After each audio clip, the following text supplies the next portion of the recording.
विचार करिएगा, वरना ये समय तुम्हारा निकलता चला जा रहा। हरे मिले नरदेह तुमको, बनाओ काज कुछ अपना, पचो मत आए जग में, जानियो रैन का सपना।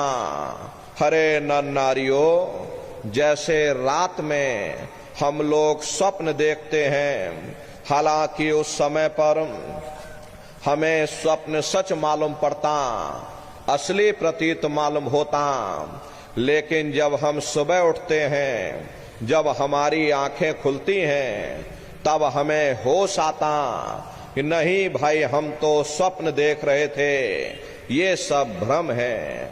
ठीक उसी प्रकार से ये दुनिया भी 10-20-100 साल का स्वप्न है। अब आप कहोगे हम जाग रहे, परंतु प्रेमी भाई बहनों, ऐसा हरगिज नहीं है। जिस दिन मौत का वक्त आएगा, हरे आप रोगे, हाय हाय करके चिल्लाओगे कि हाय, हमने सारी जिंदगी यूं ही स्वप्न में गुजार दी, जागने का समय तो अभी आया था, जो कुछ करना था अभी करना था। लेकिन प्रेमी भाई बहनों, अब पछताए होत क्या, जब चिड़िया चुग गई खेत।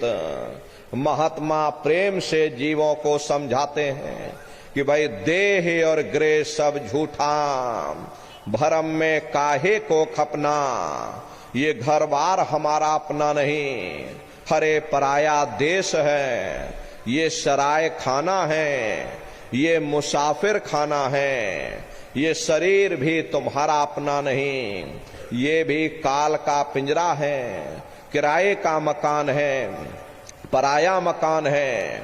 किसी को 40-50 साल के लिए मिला, किसी को 80-90-100 साल के लिए मिल गया। हर जितने जितने श्वास उस मालिक ने बख्शे हैं, उसे भुगतने के बाद में हमें इस शरीर को यहीं छोड़ जाना। श्वास दुधारा नित्य ही जारी, एक दिन खाली चाम। हरे प्रेमी भाई बहनों, एक तालाब पानी से चाहे कितना भी क्यों ना भरा हो, आप एक छोटी सी नाली काट कर खोल दीजिए, तालाब में छोटा सा छेद कर दीजिए, तो सारा पानी ही तालाब से बाहर निकल जाएगा। ठीक उसी प्रकार से हमारा ये शरीर भी श्वासों का भंडार है।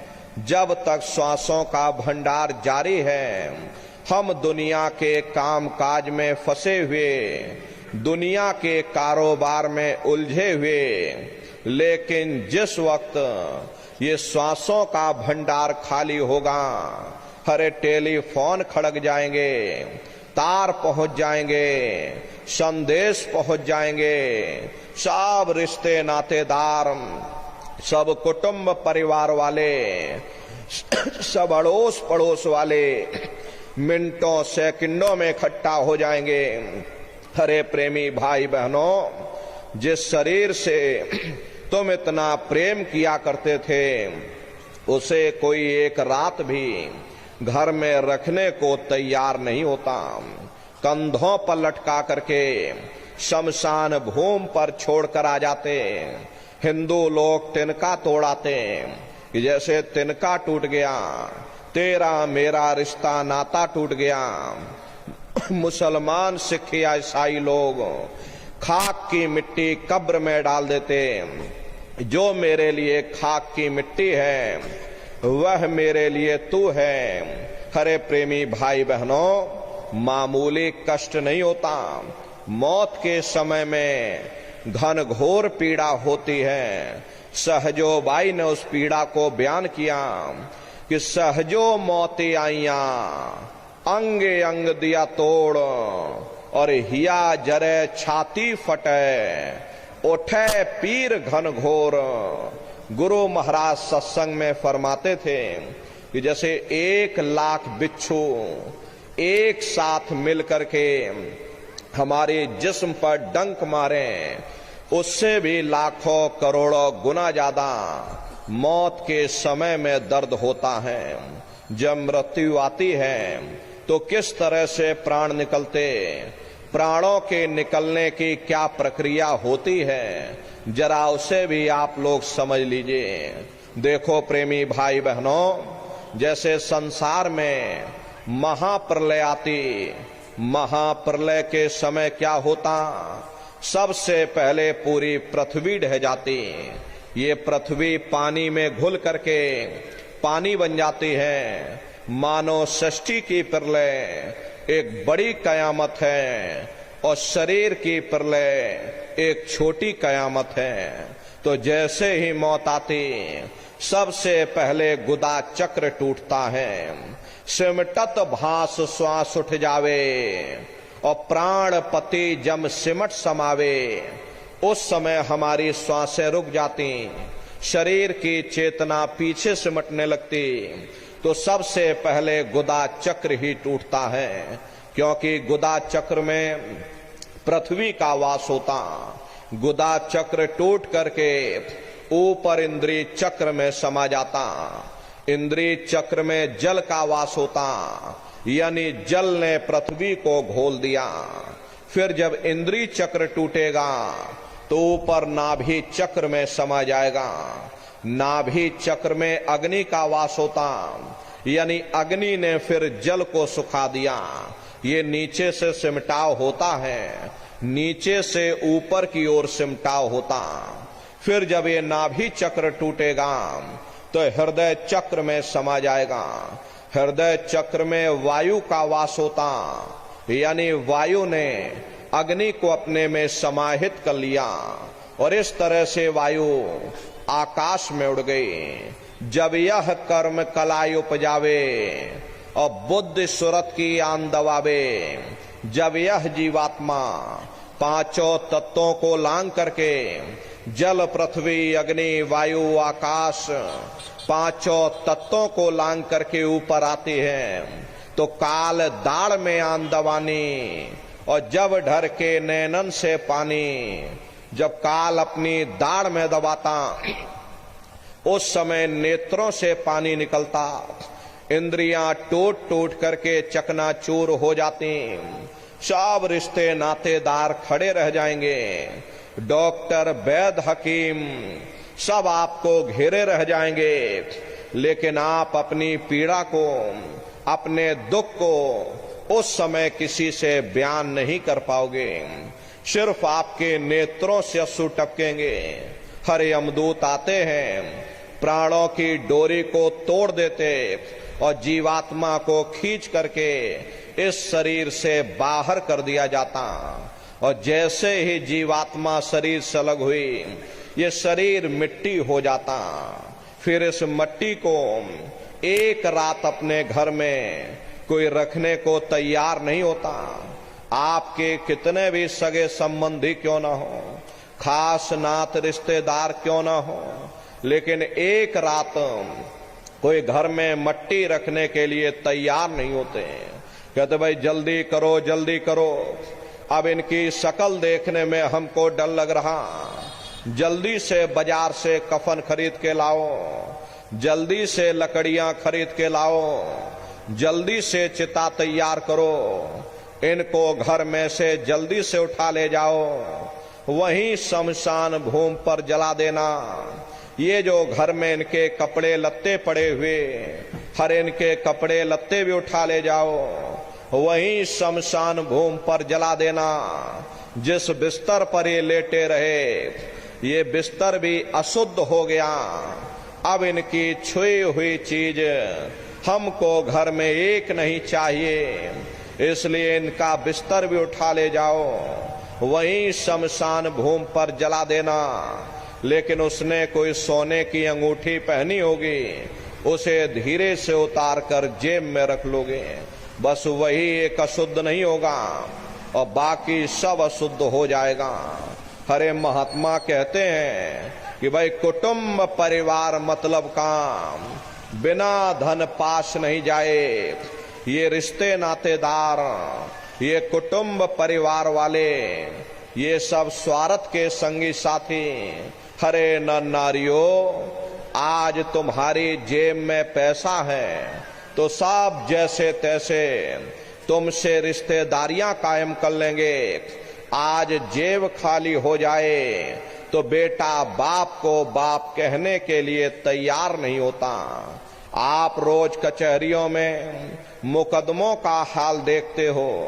यदि किसी पिता ने बंटवारा करते समय किसी एक बेटे को 1000 रुपया कम दे दिया या 1 बीघा जमीन कम दे दी तो बेटा बाप का दुश्मन बन जाता, उसे ले जाकर कचहरियों में खड़ा कर देता। अरे अपना यहाँ क्या है, ये स्वार्थ के संगी साथी, कोई तुमको याद करने वाला नहीं।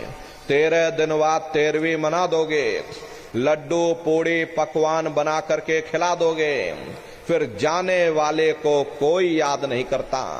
अभी बूढ़े बुजुर्गों से पूछा जाए कि क्या तुमको तुम्हारे माँ बाप की याद आती है तो कहेंगे भाई नहीं आती। अरे क्यों नहीं आती, तुम्हारे माँ बाप थे, तुमको पाला पोसा बड़ा किया, खुद भूखे रहे होंगे, तुम्हारा पेट पाला होगा, तुमको तुम्हारे माँ बाप की याद क्यों नहीं आती? क्योंकि तुम्हारे सामने तुम्हारे लड़के बच्चे हो गए, तुम्हारे नाती पोता पंती और संती हो गए, इसलिए तुम अपने माँ बाप की यादों को भूल गए और नई यादों में बस गए। ऐसे ही प्रेमी भाई बहनों, एक दिन सब तुमको भी भूल जाएंगे, कोई किसी को याद करने वाला नहीं। ये कहानी तो शमशान भूमि पर समाप्त हो गई। उधर देखो क्या होता, तुम्हारी जीवात्मा को ले जाकर के ऊपर धर्मराज की कचहरी में पेश कर दिया जाएगा। वहां पलक झपकते ही तुम्हारे अच्छे बुरे कर्मों का हिसाब किताब हो जाएगा। धर्मराज तुमको सजा सुना देंगे, ले जाओ इनको फलाने नरक में डाल दो, क्योंकि मैंने इनको मौका दिया था जब ये माँ के गर्भ में उल्टे लटके हुए थे। उस समय इन्होंने मुझसे प्रार्थना की थी कि हे मालिक, मुझे एक बार मनुष्य शरीर दे दो, हम भजन करेंगे, भक्ति करेंगे, हम अपनी जीवात्मा का कल्याण करेंगे। तो मैंने इनकी प्रार्थना स्वीकार कर ली और इनको मैंने मनुष्य शरीर दे दिया और कह करके भेजा था कि भाई ये मनुष्य शरीर ये किराए का मकान है, ये तुम्हारा अपना नहीं है। अगर ये तुम्हारा अपना होता तो हमेशा तुम्हारे पास रहता। ये तुम्हारा अपना नहीं, ये मैंने तुमको कुछ समय के लिए ये किराए का मकान दिया। हाँ, तुम अपनी जीवात्मा को मेरे किराए के मकान में बैठा करके और मालिक की भक्ति करके अपनी जीवात्मा का कल्याण करा लेना। मैंने कुछ समय के लिए तुम सबको ये किराए का मकान दिया है। जब समय पूरा होगा मैं अपने सिपाहियों को भेजूंगा, उस समय पर तुम मेरे मकान को खाली कर देना। लेकिन इतना ध्यान रखना कि जैसा साफ सुथरा मैंने तुमको ये किराए का मकान दिया, वैसा ही साफ सुथरा तुम मुझको वापस लौटाना। लेकिन इस किराए के मकान में बैठ करके इन्होंने अच्छे बुरे कर्म कर डाले। मेरे किराए के मकान को इन्होंने अपने कर्मों से गंदा कर दिया, इसलिए कर्मों की सजा इनको मिलेगी। ले जाओ इनको फलाने नरक में डाल दो। अरे महात्मा कभी झूठ नहीं बोलते। महात्माओं ने जब साधना किया और साधना करके जब ऊपर गए, ऊपर जा करके जब उन्होंने नरकों का हाल देखा तो हमारी आपकी जानकारी के लिए उन्होंने धर्म ग्रंथों में लिख दिया कि लोह के खम्भ तपत के माही, और जहां जीव को ले चिपटाई वहां लोहे के खंबे अग्नि से धधक धधक कर लाल हो रहे। ऐसे खोटे जीवों को उन खंभों में चिपटाया जाता जीव हाय हाय करके तड़फता है, तड़फ तड़फ जीव जुलम बुखारी, और तपत खम दुख उपजे भारी। असहनी वेदना होती, असहनी दुख दर्द होता, जीव वहां रोता चिल्लाता रहता। वहां कोई तुम्हारी पुकार सुनने वाला नहीं, कोई तुम्हारी दर्द भरी आवाज को सुनने वाला नहीं। हरे नर नारियों, ये दुर्दशा क्यों हो गई? क्योंकि हम लोग मनमुखी हो गए, मन के कहे पर चलने लगे, मन के कहे पर चल करके अच्छे बुरे कर्म करने लगे। कर्मों का ये जखीरा अंबार के अंबार हमने अपने सिर पर लाद लिए, आज उन्हीं कर्मों का भोग पा रहे। हरे महात्मा कहते हैं कि भाई नर के अनेक और हैं, कहाँ लग कहो बखान, दुख भोगते यह जीव जो, जाने जो भोग समान। कहते भाई एक नरक नहीं, ऐसे वहां अनेकों अनेक नरक बने हुए, अलग अलग खोटे पाप कर्मों के वहां पर अलग अलग नरक बने हुए। ये जीव अपने अपने कर्म के अनुसार अनंतों अनंत युगों तक, वर्षों की बात नहीं कर रहे, अनंतों अनंत युगों तक जीव नरकों की यातनाएं भोगता रहता। और नरकों की यातनाएं भोगने के बाद में इसी जीवात्मा को सीधे मनुष्य शरीर नहीं दिया जाता, बल्कि इसे 4 खान 84 लाख योनियों में फिर डाला जाता। जैसे बच्चा होता है, बच्चा पहले कक्षा 1 पास करेगा, फिर कक्षा 2 में जाएगा, ऐसे वहां पर पूरा चैनल बना हुआ। नरकों की यातनाएं भोगने के बाद में इसी जीवात्मा को 4 खान 84 लाख योनियों में डाला जाता। ये 4 खान 84 लाख योनियां ये कोई मामूली योनियां नहीं होती। 4 खान का मतलब होता है अंडज पिंडज उपमज स्थावर। ये 4 खाने हैं। पहली श्रेणी इन पेड़ पौधों की आती है जिनके अंदर पानी का तत्व मौजूद होता। कभी ये भी मनुष्य हुआ करते थे, लेकिन आज अपने कर्मों का भोग पा रहे, एक जगह पर बेचारे खड़े हुए। दूसरी श्रेणी कीड़े मकोड़ों की आती है जिनके अंदर पृथ्वी और अग्नि का तत्व मौजूद होता। तीसरी श्रेणी पंछियों की आती, चौथी चौपाए जानवरों की आती, और 5वीं स्वयं इंसान की आती, जिसके अंदर 5 तत्व जल पृथ्वी अग्नि वायु आकाश 5 तत्व मौजूद होते। प्रेमी भाई बहनों, ये 4 खाने हैं, इनकी अलग अलग कुल 84 लाख योनियां हैं। अब आप पेड़ पौधों को देखिए तो आम का पेड़ अलग है, नीम का पेड़ अलग है, पीपल का पेड़ अलग है। ऐसे ही अलग अलग प्रजातियों के कीड़े मकोड़े, अलग अलग प्रजातियों के पशु पंछी, कुल मिलाकर के 84 लाख योनियां हैं। हम दुनिया के जीव नरकों की यातनाएं भोगने के बाद में अनंतों अनंत युगों के लिए इन्हीं 84 लाख योनियों में डाले जाते हैं। मामूली कष्ट नहीं होता। अरे हमको आपको गर्मी लग गई तो हम लोग छाया में आ गए, सर्दी लग गई कंबल रजाई ओढ़ लिया, भूख लग गई रोटी खा ली, बीमार हो गए अस्पतालों में चले गए। लेकिन देखो उन जानवरों को, क्या गर्मी, क्या सर्दी, क्या बरसात, एक एक निवाले के लिए दर बदर ठोकरें खा रहे। अरे किसी का हाथ कट गया, किसी का पैर कट गया, किसी को जीते जी काट डाला, मुर्गी की गर्दन मरोड़ डाली। अरे मामूली कष्ट नहीं होता। जानवरों को देखो किस तरह लोग मारते हैं, काटते हैं, जीते जी उनको काट डालते हैं, उनकी गर्दनों पर छुरियां चला देते। अरे प्रेमी भाई बहनों, एक हमारी आपकी उंगली कट जाए हम लोग तड़फ जाएंगे, लेकिन जानवरों की दुर्दशा देखिएगा, क्या उनकी हालत होती है, कैसी उनकी तकलीफ होती है। मादा बिच्छू होती है, मादा बिच्छू जब अपने बच्चे को जन्म देती है, प्रेमी भाई बहनों, वही बच्चे अपनी माँ की पीठ पर चढ़ जाते हैं। बिच्छू की मौत कैसे होती? वही मादा बिच्छू के बच्चे अपनी माँ की पीठ पर चढ़ जाते हैं और धीरे धीरे उसी के मांस को खाते हैं।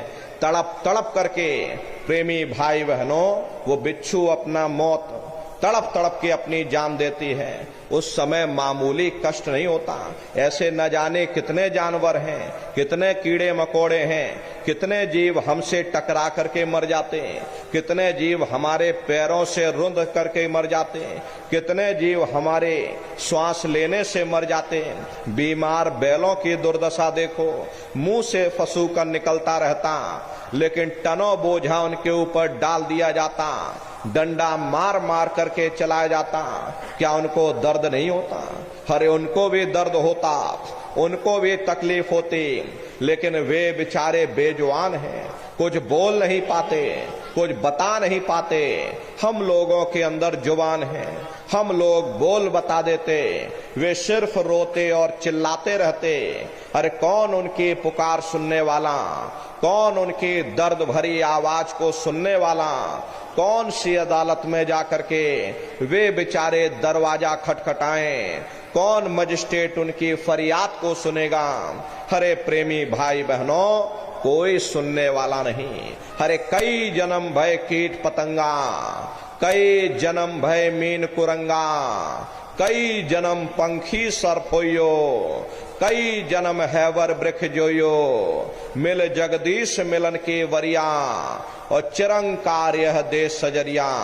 करोड़ों करोड़ युगों से हम लोग नरकों की यातनाएं भोगने के बाद इन्हीं कीड़े पतंगों की योनि में, पेड़ पौधों की योनि में, तो कभी पशु और पंछियों की योनि में भटका खाते हैं। प्रेमी भाई बहनों, 84 लाख योनियों की सबसे जो आखिरी योनि होती है वो गाय और बैल की योनि होती है।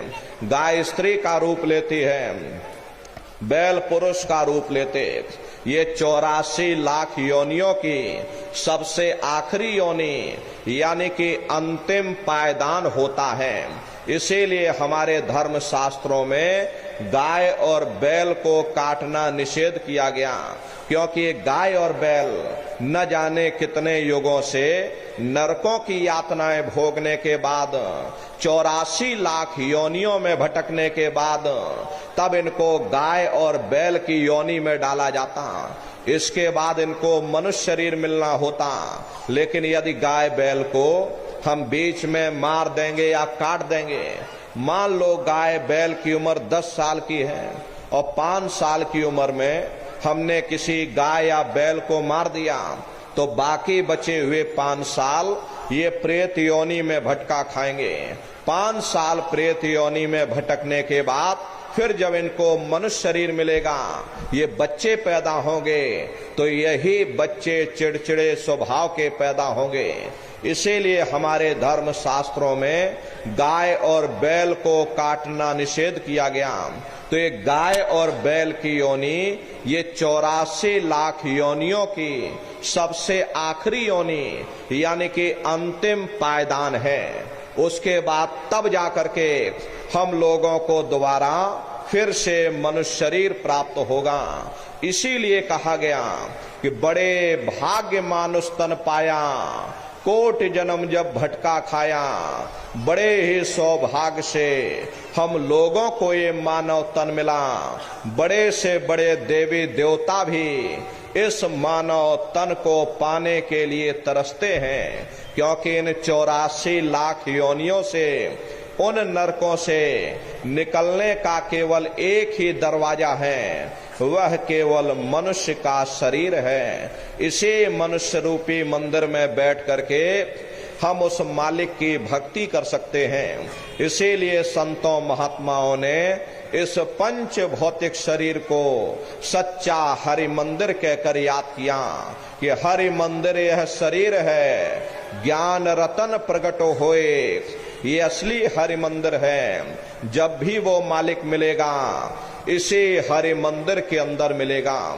इसे पंच भौतिक शरीर को ईसा मसीह साहब ने टेम्पल ऑफ लिविंग गॉड यानी जिंदा ईश्वर का मंदिर कहा। इसे पंच भौतिक शरीर को गुरु नानक साहब ने नर नारायणी देह कहकर याद किया। ये वो देह है जिसमें नारायण स्वयं विराजमान है। इसे पंच भौतिक शरीर को मुसलमान फकीरों ने कुदरती काबा कहकर याद किया। ये असली कुदरती काबा है। खुदा का दीदार जब भी होगा इसे कुदरती काबे के अंदर जाकर होगा। बाहर से आज तक न कभी किसी को परमात्मा मिला, न भविष्य में कभी मिल सकता। परमात्मा जब भी मिलेगा तुम्हें तुम्हारे अंदर मिलेगा।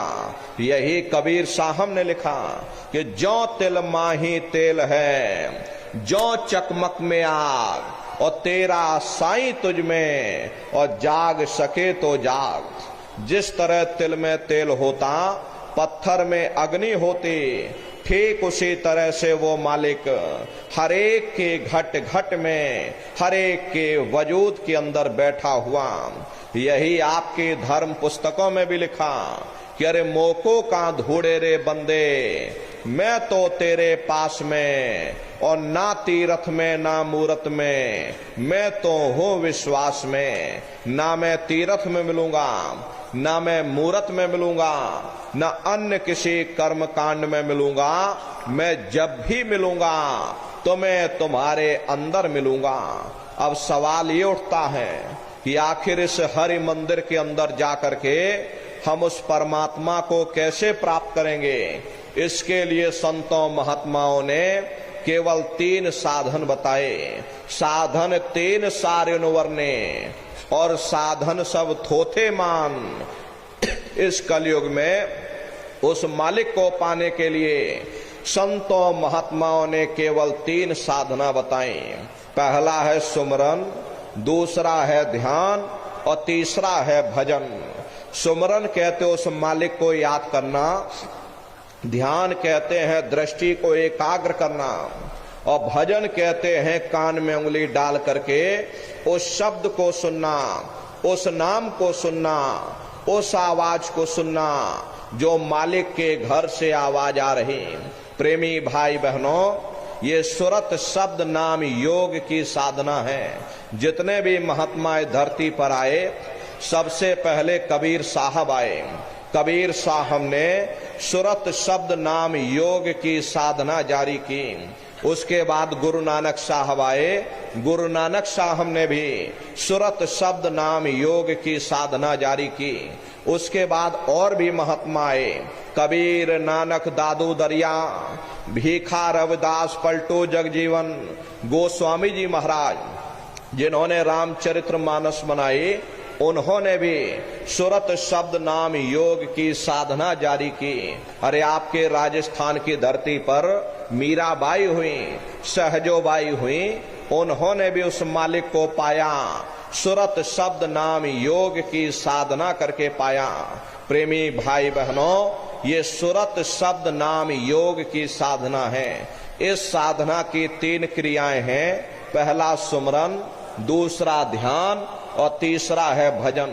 तो कैसे आप लोग सुमरन करोगे, कैसे आप लोग ध्यान करोगे, और कैसे आप लोग भजन करोगे, जरा अच्छी तरह समझिएगा और फिर घर पर बैठ करके करिएगा। तो सबसे पहले सुमरन कैसे किया जाएगा। सुमरन करने के लिए एक माला आप लोग ले लेना। ये देखो प्रेमी भाई बहनों, 108 दाने की ये माला है।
योग केवल नाम अधारा, सुमेर सुमेर नर उतरहि पारा।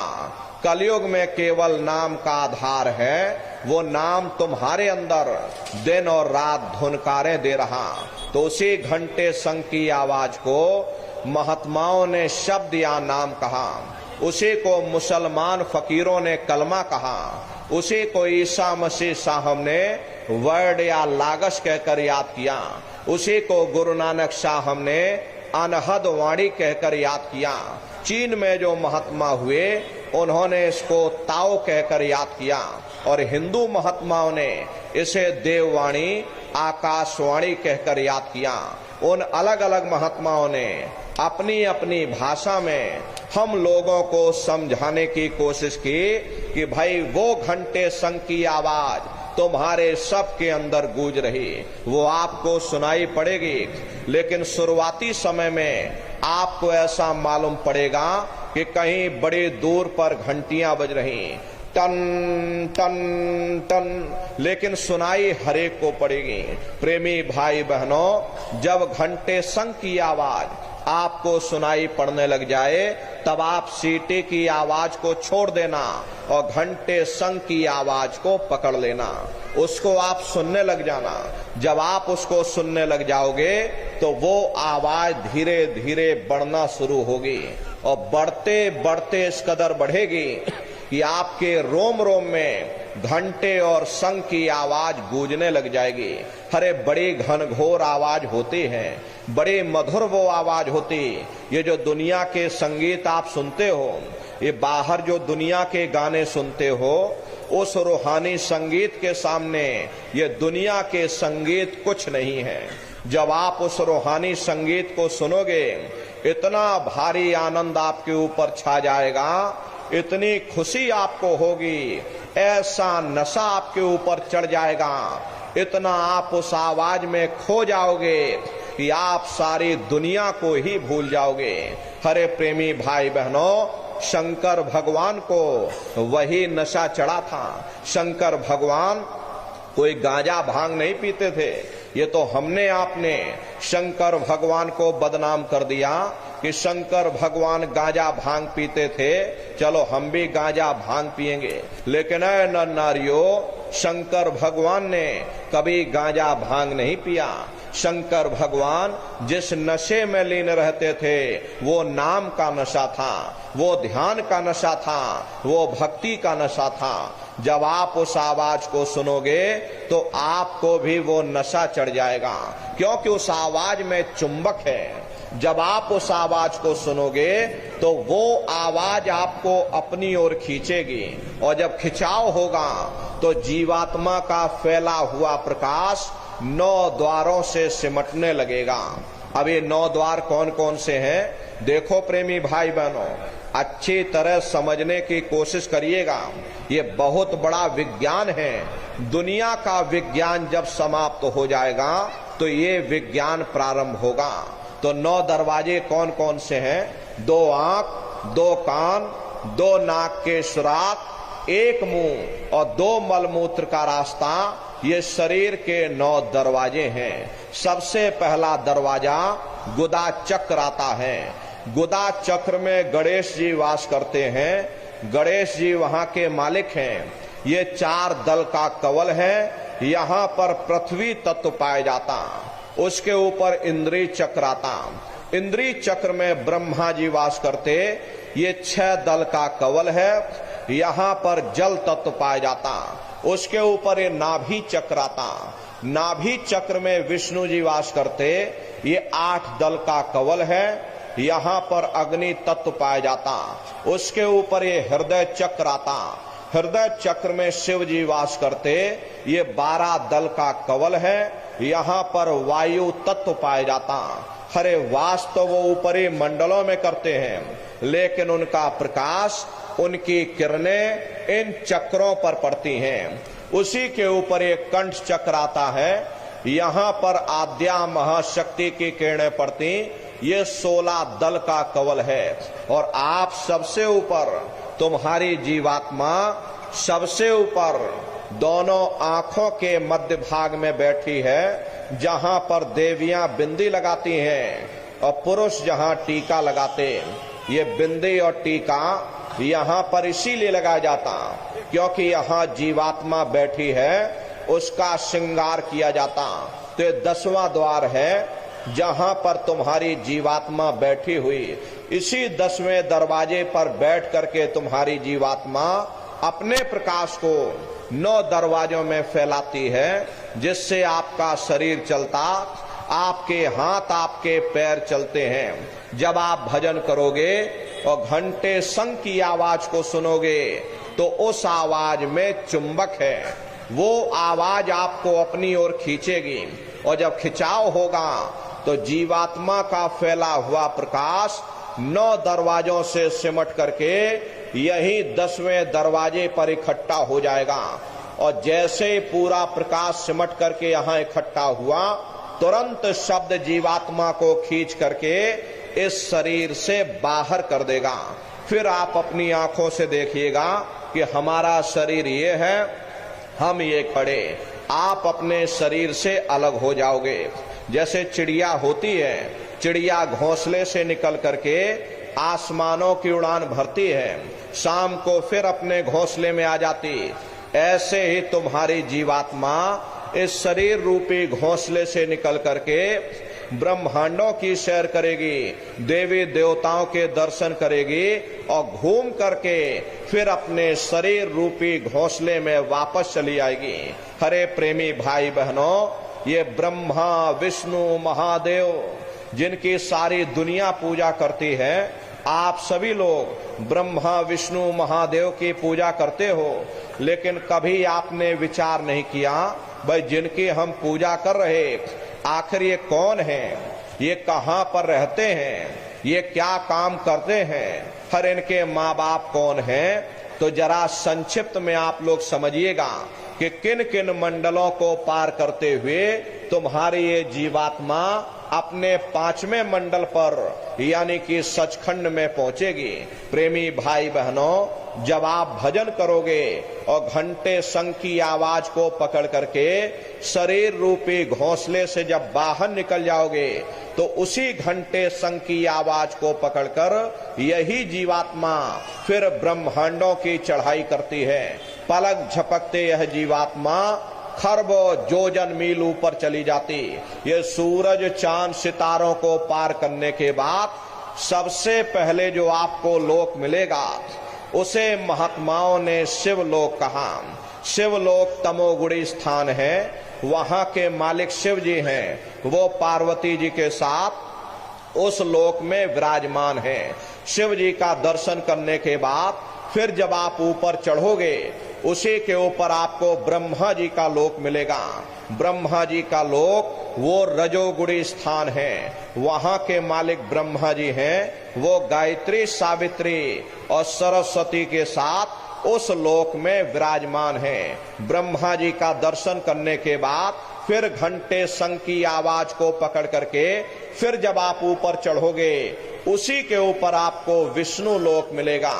विष्णु लोक वो सतोगुणी स्थान है, वहां के मालिक विष्णु जी हैं, उनका बड़ा मनमोहक स्वरूप है। उनकी 4 भुजाएं हैं और चारों भुजाओं में शंख गदा पद्म और चक्र सुशोभित हैं और आप क्षीर सागर में लक्ष्मी जी के साथ विराजमान हैं। ये तीनों देवता ब्रह्मा विष्णु महादेव अपने अपने लोक में बैठ करके राज कर रहे।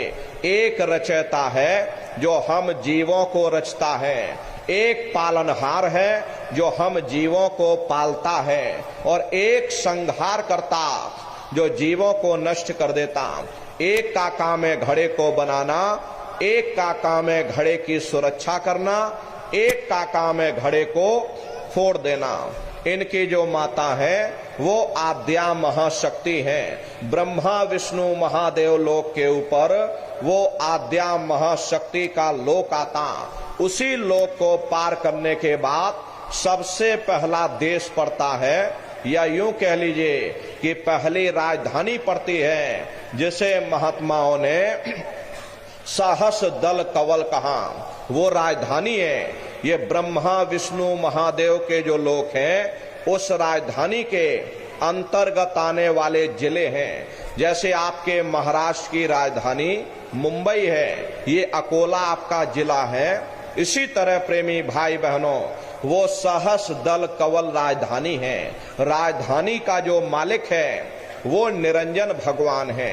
ये ब्रह्मा विष्णु महादेव ये निरंजन भगवान के ही पुत्र हैं, और ये आद्या महाशक्ति ये निरंजन भगवान की अर्धांगिनी हैं, और निरंजन भगवान स्वयं तीनों लोकों के मालिक हैं। उन्हीं को त्रिलोकीनाथ कहा जाता। हिंदू उन्हीं को परमात्मा कहते, मुसलमान उन्हीं को खुदा कहते, ईसाई उन्हीं को गॉड कहते। घंटे और शंख की आवाज जो हर इंसान के अंदर गूंज रही, वो आवाज उन्हीं के मुखार बिंद से हो रही। निरंजन भगवान का जो स्वरूप है वो ज्योतिष स्वरूप है। हजार बाती की अखंड ज्योति वहां पर बराबर जल रही है।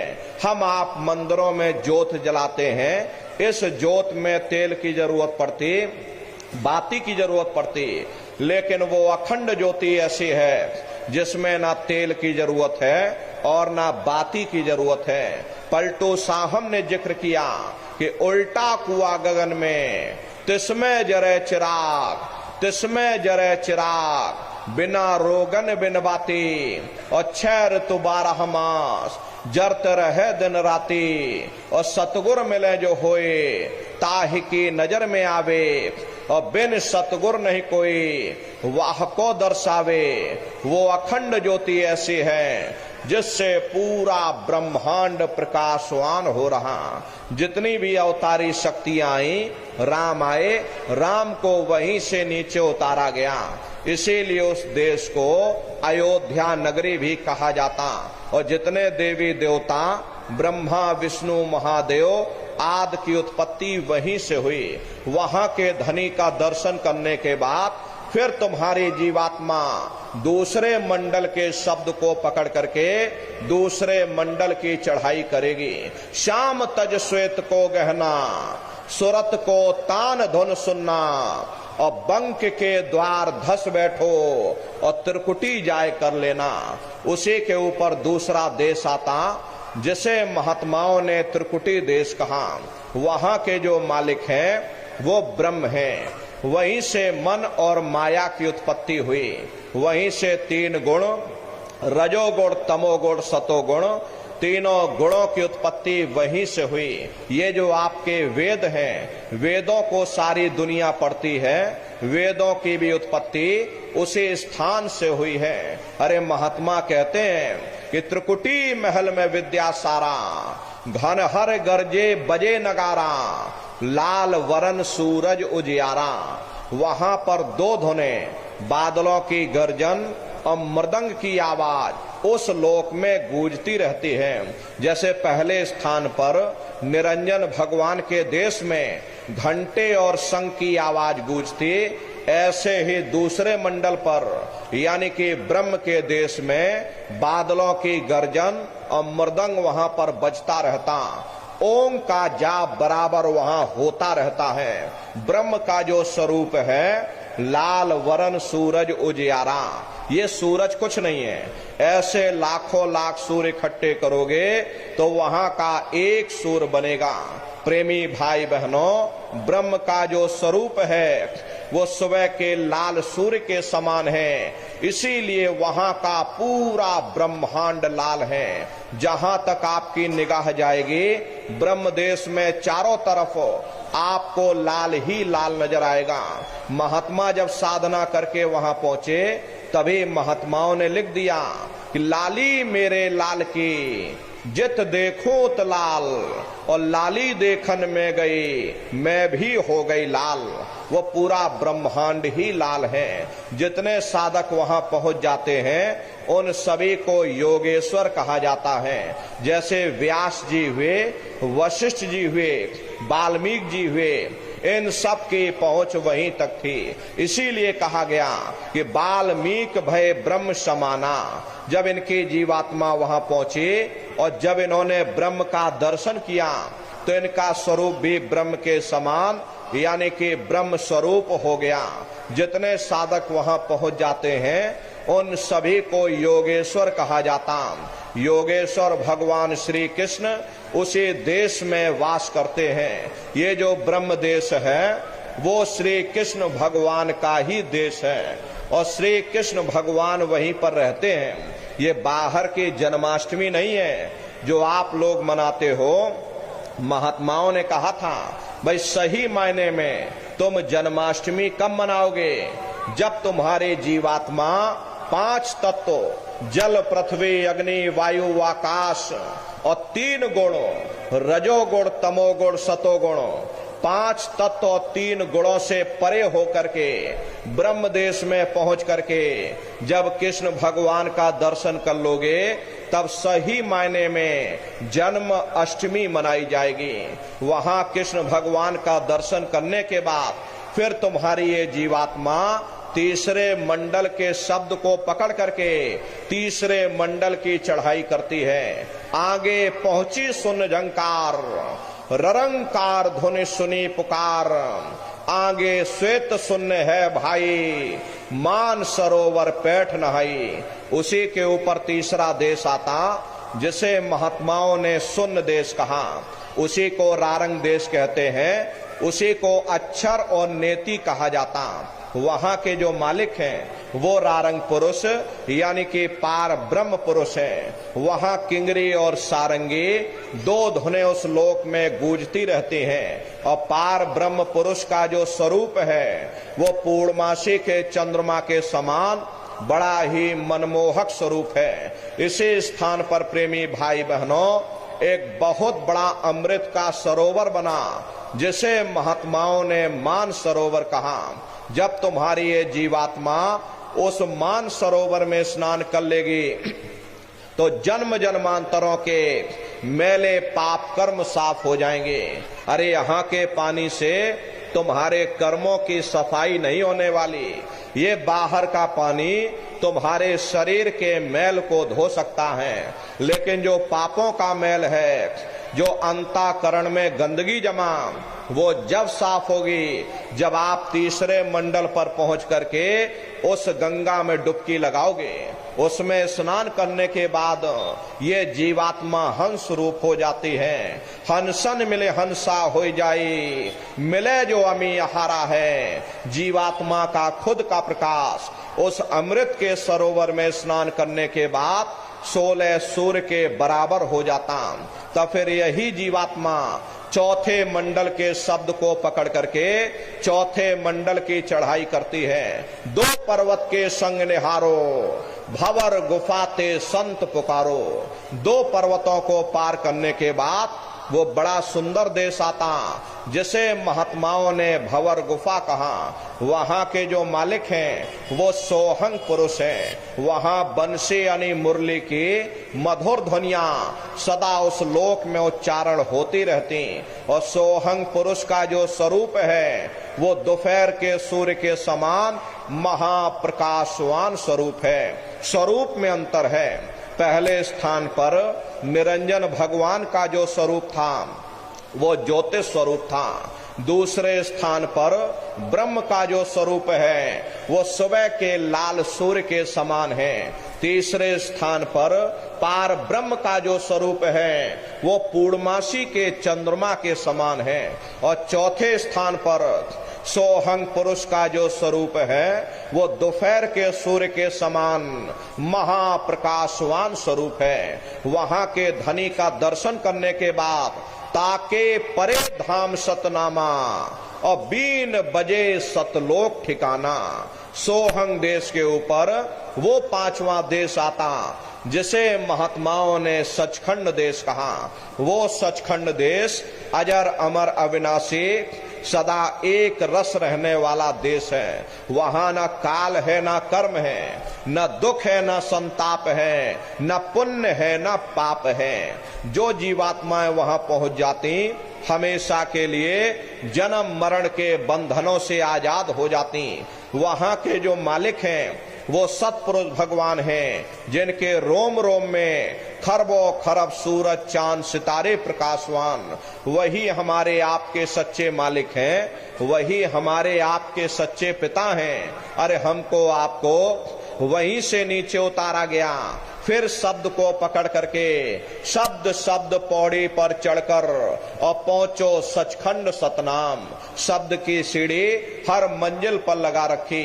आपने भजन किया, घंटे संग की आवाज को पकड़ा तो आप पहले मंडल पर चढ़ जाओगे। वहीं पर आपको दूसरे मंडल का शब्द सुनाई पड़ेगा, उसे आप पकड़ लोगे तो दूसरे मंडल पर चढ़ जाओगे। ऐसे ही शब्द दर शब्द, मंजिल दर मंजिल ये जीवात्मा अपने देश सचखंड में पहुंच जाती। तो शब्द कब पकड़ में आएगा? जब आप भजन करोगे। और भजन कैसे किया जाएगा? एक बार फिर से आप लोग समझ लीजिए। ये आंख और कान को बंद करिएगा, लेकिन मन को रोकिएगा। ऐसे समय पर तुम्हारा ये मन जरूर भागेगा। अभी आप सत्संग में बैठे हो, शरीर तुम्हारा यहाँ बैठा, लेकिन मन सारी दुनिया में भ्रमण कर रहा। अब किसी को पानी पीने जाना है, मन पानी पीने पहुंच गया। कोई बाल बच्चों को घर में छोड़कर आया, मन बाल बच्चों में पहुंच गया। कोई दुकान दफ्तर छोड़ करके आया, मन दुकान दफ्तर में पहुंच गया। कोई खेती बाड़ी छोड़ करके आया, शरीर यहाँ बैठा, मन खेत में जुताई कर रहा। तो ऐसे भजन से कोई लाभ नहीं होगा। जिन्होंने मार मंडाला उन्हीं को सूरमा कहना, और बड़ा बैरी ये मन घट में इसी का जीत ना कटना। अगर दुनिया में कोई हमारा दुश्मन है, वो केवल हमारा मन है। ये मन रूपी रावण कब मरेगा? जब 9 द्वारों पर फतेह हासिल करके तुम यहाँ 10वें द्वार पर चढ़ जाओगे, तब सही मायने में दशहरा मनाई जाएगी। ये बाहर की दशहरा नहीं है, जो लकड़ी का रावण आप बना देते हो और फूंक फांक करके फिर वापस चले आते। महात्माओं ने कहा था, भाई सही मायने में तुम दशहरा कब मनाओगे, विजयदशमी कब मनाओगे?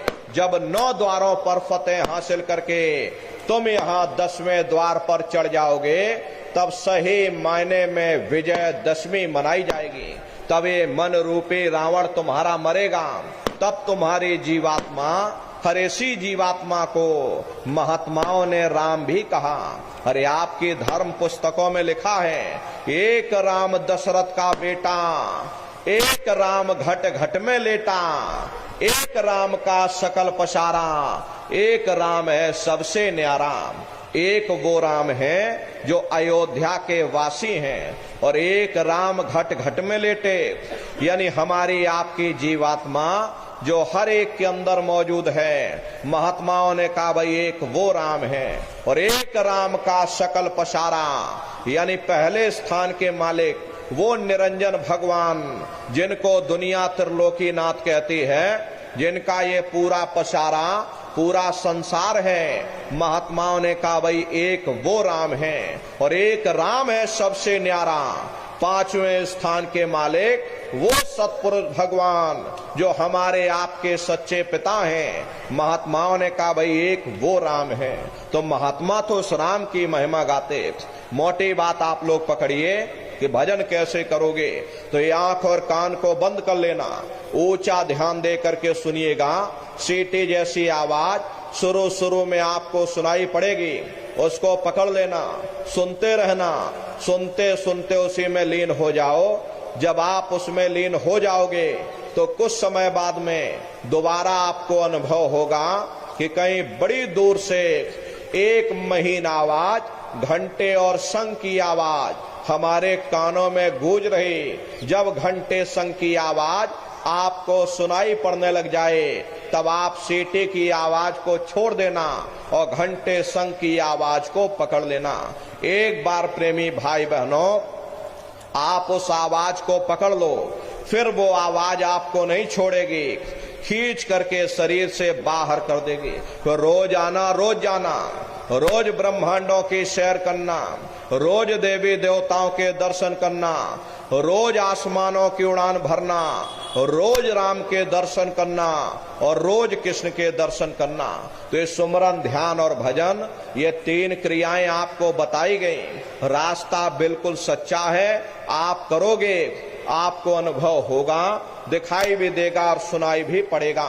लेकिन इतना ध्यान रखिएगा, जो भी आपको दिखाई सुनाई पड़े अपने अंदर हजम करिएगा।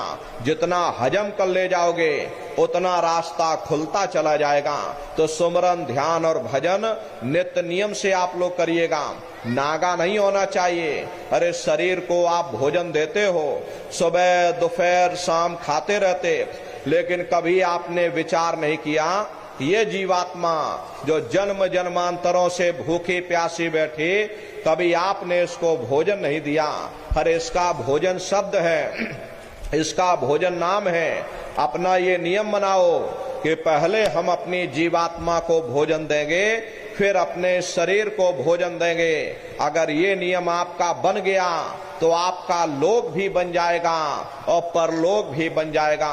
हरे नर नारियों, मालिक को पाने के लिए तुम्हें घर बार छोड़ने की जरूरत नहीं है, तुम्हें समाज छोड़ने की जरूरत नहीं है, तुम्हें जात बिरादरी बदलने की जरूरत नहीं। हरे जात पात के रगड़े झगड़े ये हमारे अपने नहीं है, ये सिर्फ हमारे मन की खुराफात है। आप सभी लोग बुद्धिमान हो, अपनी अपनी बुद्धि से आप सभी लोग जरा विचार करिएगा। जब गुरु नानक साहब नहीं आए थे तब कोई सिख नहीं था, जब मोहम्मद साहब नहीं आए थे तब कोई मुसलमान नहीं था, जब ईसा मसीह साहब नहीं आए थे तब कोई ईसाई नहीं था। और पीछे लौटते चले जाओ तो केवल मनुष्य ही मनुष्य रह जाते। ये रगड़े झगड़े किसने पैदा किए? ये हमने आपने पैदा किए। कोई भी महात्मा यहाँ पर आकर के ना कोई कौम मनाने आता, ना कोई महात्मा यहाँ मजहब चलाने आते, ना कोई यहाँ पर पंथ चलाने आते, और ना ही आप हमारे हाथों में ये डंडे और तलवारें देने के लिए आते।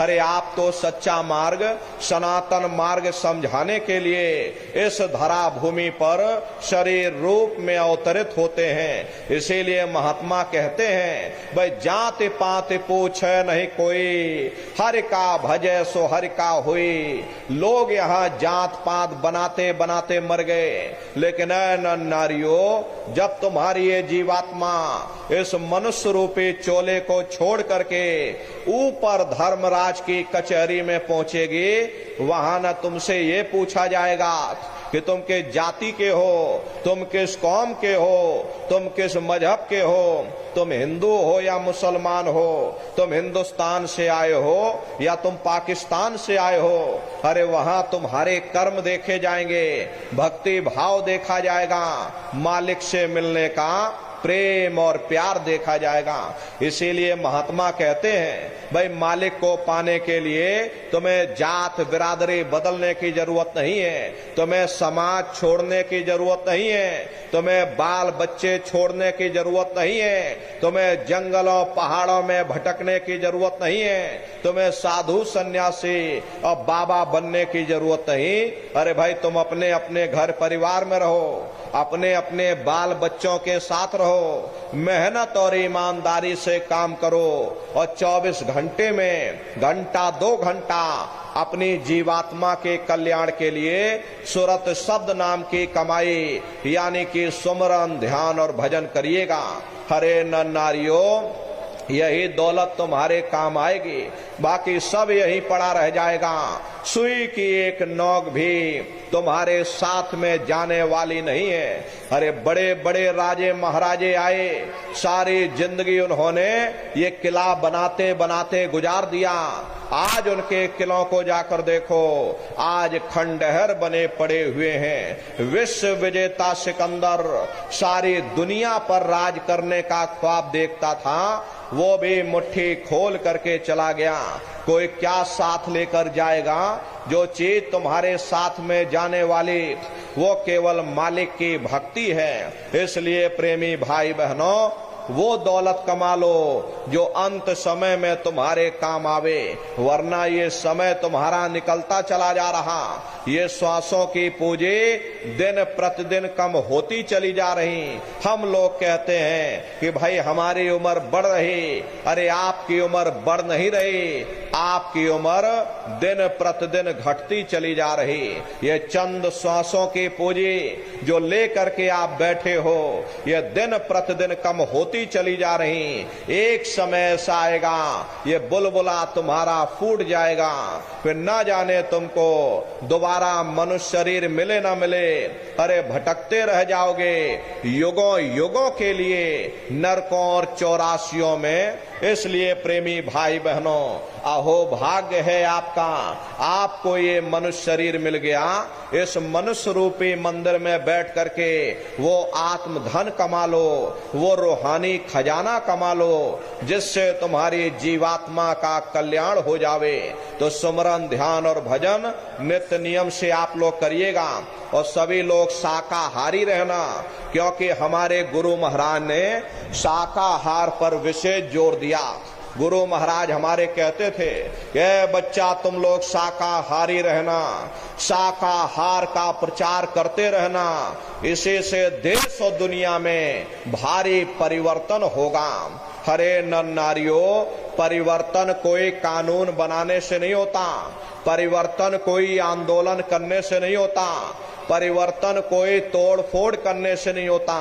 परिवर्तन तब होता है जब लोगों के विचार बदलते हैं, लोगों की भावनाएं बदलती हैं। विचार जब बदलेंगे जब लोगों का खान पान शुद्ध होगा।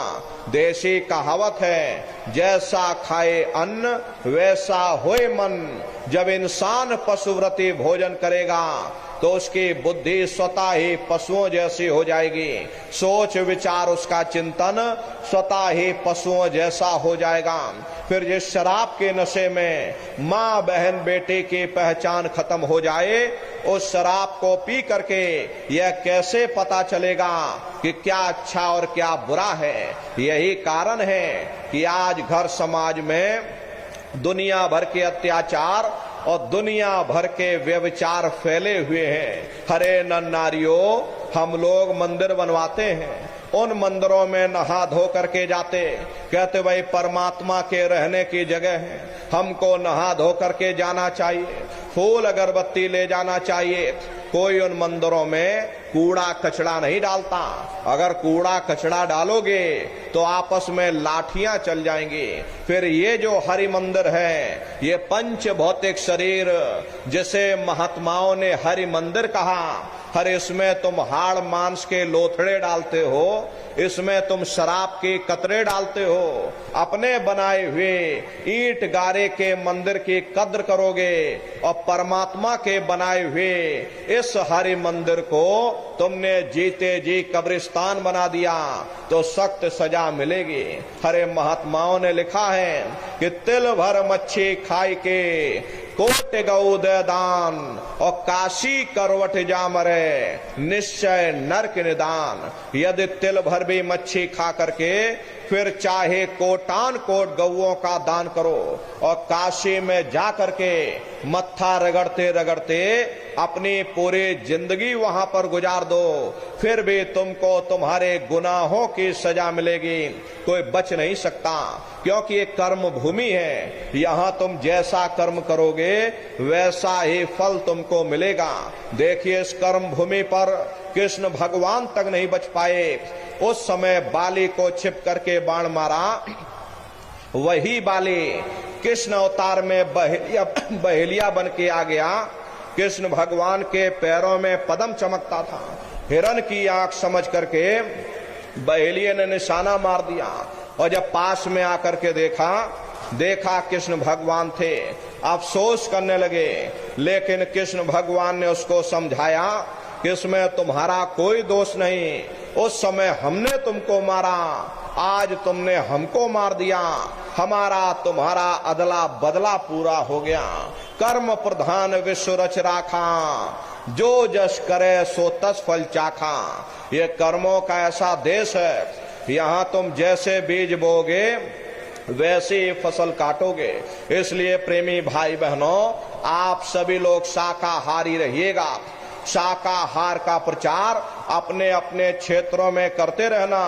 कोई ऐसा नशा मत करना जिससे बुद्धि तुम्हारी पागल हो जाए, घर में माँ बहन बेटी की पहचान खो दो। ये तरह तरह की बीमारियां जो आज के समय में आ रही, इसका मुख्य कारण यही है, लोगों का खान पान दूषित हो गया। हरे प्रेमी भाई बहनों, बड़ी सीधी सी बात है, मोटी सी बात है कि इंसानों के खून में जब जानवरों का खून मिल जाएगा, जानवरों के कीटाणु जब मिल जाएंगे, तो न जानवरों की दवा काम में आएगी और न इंसानों की दवा काम में आएगी। प्रेमी भाई बहनों, परिणाम क्या होगा? ऐसी महामारियां आगे चल के बहुत फैलेंगी। इसलिए प्रेमी भाई बहनों, आपसे हमारी प्रार्थना है कि आप सभी लोग शाकाहारी रहिएगा। शाकाहार का प्रचार अपने अपने क्षेत्रों में बराबर आप लोग करते रहना।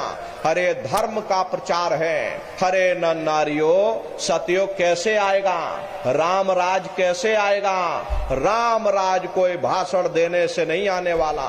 राम राज जब आएगा जब आप लोग धर्म का प्रचार करोगे, और धर्म का प्रचार करने की जिम्मेदारी हम सभी प्रेमी भाई बहनों की है, क्योंकि हम सभी लोग अपने गुरु के जलाए हुए चिराग हैं। अगर एक एक चिराग एक एक गांव में पहुंच जाएगा, ये पूरा गांव प्रकाशवान हो जाएगा, ये पूरा समाज प्रकाशवान हो जाएगा। इसलिए प्रेमी भाई बहनों, धर्म के प्रचार में आप सभी लोग अपना अपना योगदान दीजिएगा। गुरु महाराज के संदेशों को जन जन के बीच में पहुंचाइएगा।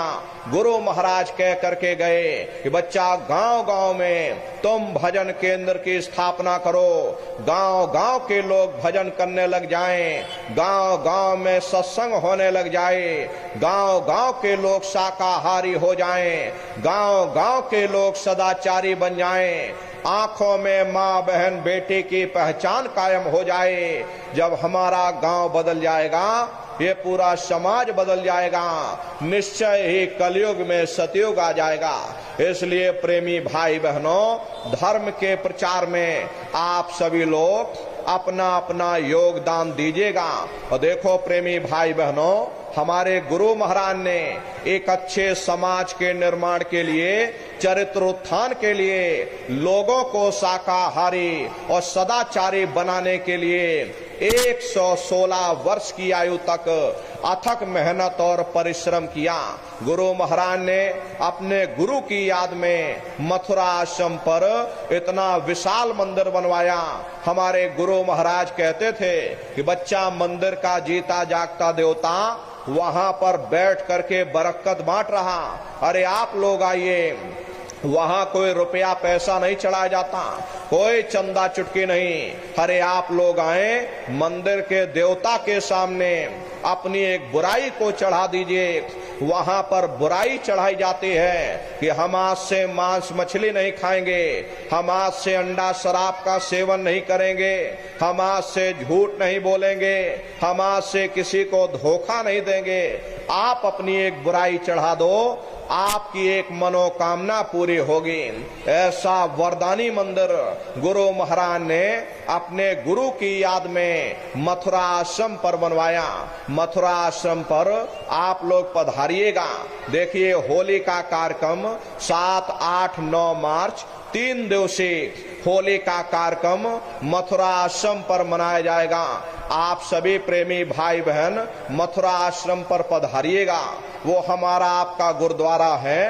कार्यक्रम के अवसर पर देश के कोने कोने से दसियों लाख की संख्या में सत्संगी प्रेमी भाई बहन मथुरा दरबार में पधारते हैं। अरे आपके रहने ठहरने की व्यवस्था वहां पर की जाती है। अलग अलग जिलों के टेंट रावटी डेरे लगाए जाते, अलग अलग जिलों के भंडारे चलाए जाते हैं। अपना बहुत बड़ा आश्रम है, करीब करीब 10 किलोमीटर के व्यास में अपना ये आश्रम बना हुआ, वहीं पर एक कार्यक्रम होता है। अपने आश्रम पर गुरु महाराज की बहुत बड़ी गौशाला भी है। गुरु महाराज के पास कुल 2 गाय थी। 2 गायों का इतना बड़ा परिवार है कि आज के समय में करीब करीब 3000 गायें और 3000 से ऊपर सांड हैं। गौशाला अलग है और नंदीशाला अलग है। प्रेमी भाई बहनों, हमारे यहाँ किसी को बाहर नहीं भेजा जाता। प्रेमी भाई बहनों, क्योंकि गुरु महाराज हमारे कह करके गए थे कि बच्चा इनको यहीं रखना, यहीं सेवा पानी करना। अगर बाहर भेज दोगे लोग मार देंगे, काट देंगे। इसीलिए चाहे गाय हो या चाहे बैल हो, किसी को बाहर नहीं भेजा जाता। गौशाला अलग बना रखी, नंदीशाला अलग है। करीब करीब 3000 के करीब गाय हैं और 3000 से ऊपर सांड हैं। उसी के बगल में अपना एक बहुत बड़ा अस्पताल भी है। वहीं बगल में अपना एक विद्यालय है जो कि बिल्कुल निःशुल्क है। 2,500 से 3,000 बच्चे निःशुल्क विद्या अध्ययन करते हैं। वो गुरु महाराज की कर्म भूमि है और गुरु महाराज की जन्म भूमि जिला इटावा, ग्राम खितौरा में है। जैसा भव्य मंदिर मथुरा दरबार में बना हुआ, उसी तरह से भव्य मंदिर गुरु महाराज के जन्म भूमि पर बन करके तैयार हो चुका। 10 साल लग गए, लेकिन धीरे धीरे ये काम चलता रहा और आज गुरु महाराज की दया कृपा से ही गुरु महाराज के जन्म भूमि पर भव्य मंदिर बन करके तैयार हो चुका। ताजमहल उसके सामने कुछ नहीं, ऐसे 2-3 ताजमहल खड़े कर दोगे, वो एक भव्य मंदिर दिखाई पड़ेगा।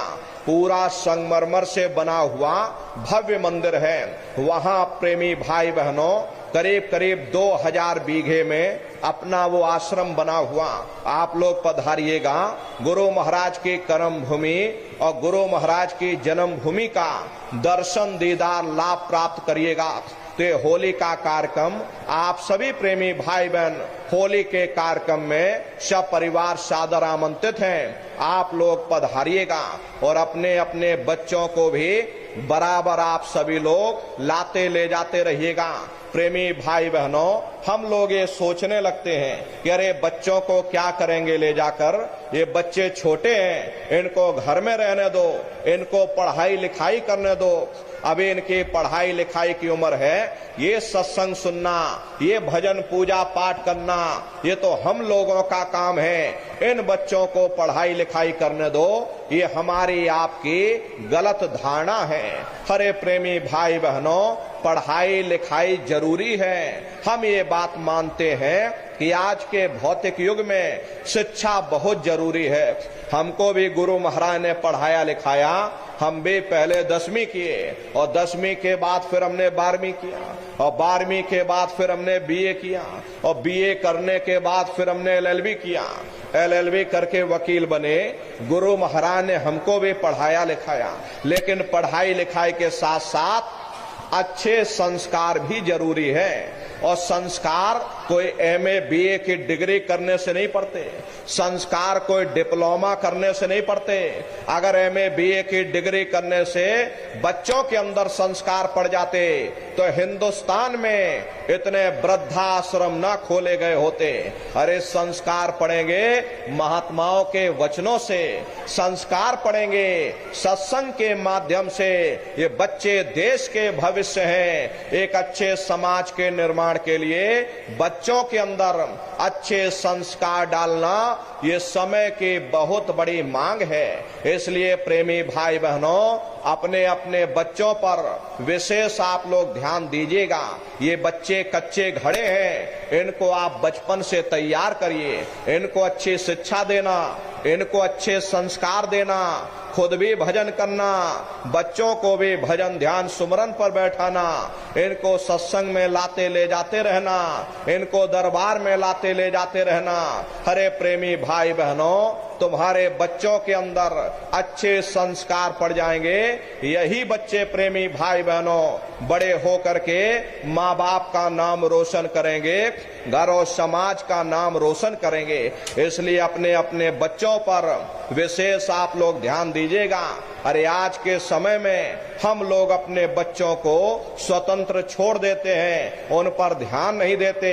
हरे प्रेमी भाई बहनों, पहले के समय में अकेले माँ बाप अपने 4-4 बच्चों को खिला ले जाते थे, लेकिन आज 4-4 बच्चे अपने माँ बाप को खिला नहीं पाते। फिर 10 दिन तुम खिलाओ, फिर 10 दिन हमारे घर में छोड़ देना, फिर 10 दिन तुम हमारे घर में छोड़ देना।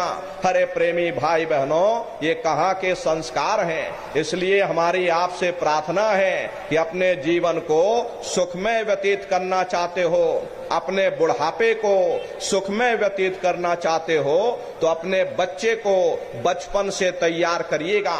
इनको अच्छी शिक्षा दो, इनको अच्छे संस्कार देना, खुद भी भजन करो, बच्चों को भी भजन ध्यान सुमरन पर बैठाओ, इनको शाकाहारी बनाना, इनको सदाचारी बनाना। यही बच्चे सदाचारी बन जाएंगे, यही बच्चे चरित्रवान बन जाएंगे, यही देश और समाज में नाम करेंगे। इसलिए प्रेमी भाई बहनों, हमारी आपसे प्रार्थना, अपने अपने बच्चों के साथ, इष्ट मिष्ट परिवार वालों के साथ, आप सभी प्रेमी भाई बहन होली के कार्यक्रम में सब परिवार सादर आमंत्रित हैं। आप लोग पधारिएगा और सुमरन ध्यान और भजन बराबर आप लोग करते रहना। इतना जान लीजिए प्रेमी भाई बहनों, ये रास्ता बिल्कुल सच्चा है। आप करोगे, आपको अनुभव होगा, दिखाई भी देगा, सुनाई भी पड़ेगा, आपका लोक भी बन जाएगा और आपका परलोक भी बन जाएगा। इसी के साथ अब हम अपनी वाणी को विराम देते हैं। इस नए साल की बेला में आप सभी प्रेमी भाई बहनों को बहुत बहुत शुभकामनाएं हैं। सबका जीवन मंगलमय हो। गुरु महाराज के श्री चरणों में हम यही अरदास और कामना करते हैं। मालिक के पावन नाम का सभी प्रेमी भाई बहन एक बार फिर से उच्चारण करिएगा। बोलो जय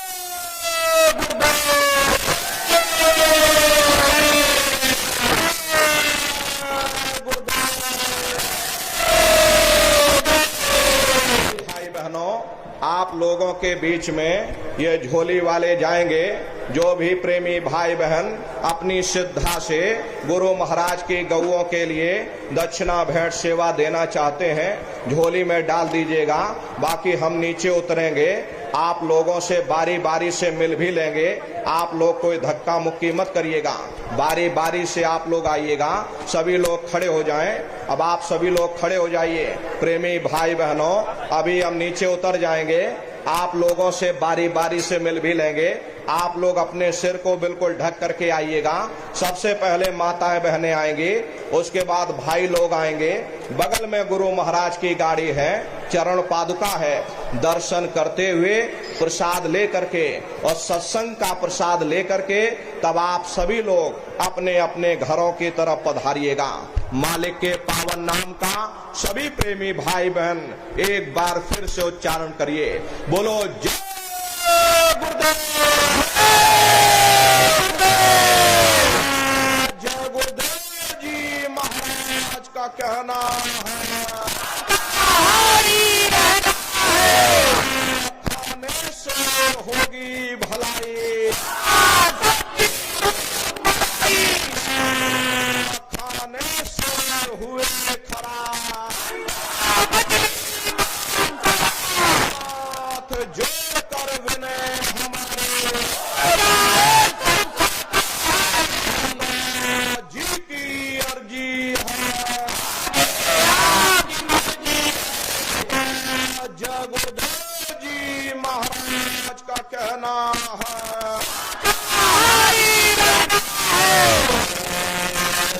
गुरुदेव,